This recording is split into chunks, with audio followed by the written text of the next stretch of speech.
আপনি যদি দেশের জন্য সম্পদ সৃষ্টি না করেন তাহলে এই দেশটা চলবে কিভাবে আপনি বলেন?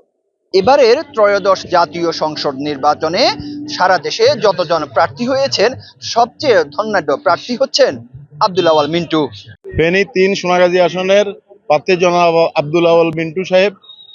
উনি বাংলাদেশের সব হেভিওয়েট প্রার্থীর মধ্যে উনি বেশি সম্পদশালী এবং টাকা পয়সাওয়ালা।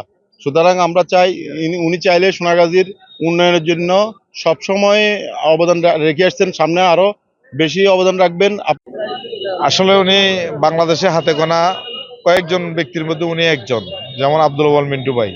আমরা ফেনী সোনাগাজী দাগনভূঞাতে আমরা একজন প্রার্থী পেয়েছি। ফেনীতে ৩টি সংসদীয় আসন রয়েছে, সেই ৩টি সংসদীয় আসনের মধ্যে ফেনী ৩ আসন হচ্ছে সবচেয়ে বড়। এই আসনে সোনাগাজী এবং দাগনভূঞা উপজেলা রয়েছে, এর মধ্যে রয়েছে 17টি ইউনিয়ন এবং 2টি পৌরসভা। এখানকার সবচেয়ে বড় যে সমস্যাটি, সেই সমস্যাটি হচ্ছে নদী ভাঙ্গন। অন্যদিকে হচ্ছে যে সোনাগাজীর মানুষরা এখান থেকে যখনই তারা ফেনী শহরের দিকে যায়, ঢাকা চট্টগ্রাম মহাসড়কের ফেনীর লালপুল ক্রসিং যখন পার হয় তখনই তাদের সবচেয়ে বড় ঝুঁকির মধ্যে পার হতে হয়। ইতিমধ্যে এখানকার বেশ কয়েকজন মানুষ আহত হয়েছে, নিহত হওয়ার ঘটনা ঘটেছে। এটির একটি স্থায়ী তারা সমাধান চান। অন্যদিকে 2024 সালে যে ভয়াবহ যে বন্যা হয়েছিল, সে বন্যায় এখানে মরার উপর একটি খাড়াগা নেমে এসেছিল।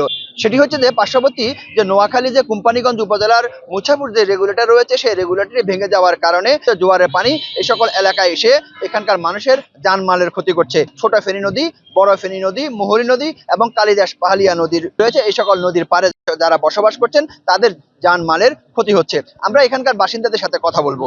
আমার এখানকার মৌলিক সমস্যা হলো নদী ভাঙ্গন সহ সোনাগাজীর যে সমস্ত আগে উন্নয়নগুলা স্থবির হয়েছিল, বিএনপির ঘাঁটি হিসাবে যে সমস্ত উন্নয়নগুলো করে নাই তারা বিগত সরকার আমলে, সেই উন্নয়নগুলো হবে।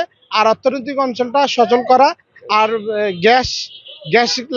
গ্যাস লাইন সংযোগ করে দেওয়া। আর বিশেষ করে মুসাফরের যে রেগুলেটর ভাঙার কারণে মানুষ আমরা ভবিষ্যতে বন্যার কবলে পড়তে পারি।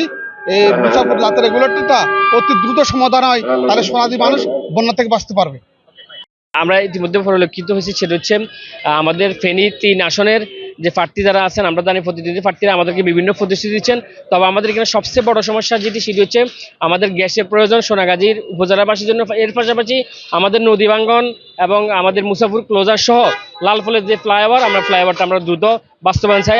আমাদের এই প্রত্যাশা রইল, আমাদের যে প্রার্থী আমাদেরকে যারা বিজয়ী আসবেন তাদেরকে আমাদের এই প্রত্যাশা রইল। এখানকার ভোটার এবং বাসিন্দাদের দাবি, এবারের ত্রয়োদশ জাতীয় সংসদ নির্বাচনে যে সকল প্রার্থী হয়েছেন সবচেয়ে বেশি ধনাঢ্য প্রার্থী হচ্ছেন আব্দুল আওয়াল মিন্টু। তার কাছে এখানকার বাসিন্দাদের প্রত্যাশা, অনেক ছোট ছোট সমস্যা তিনি এককভাবে সমাধান করে দিতে পারেন, বড় সমস্যা রাষ্ট্রীয়ভাবে সমাধান করবেন, এমন প্রত্যাশা এখানকার বাসিন্দাদের। আরিফুর রহমান, যমুনা নিউজ, ফেনী।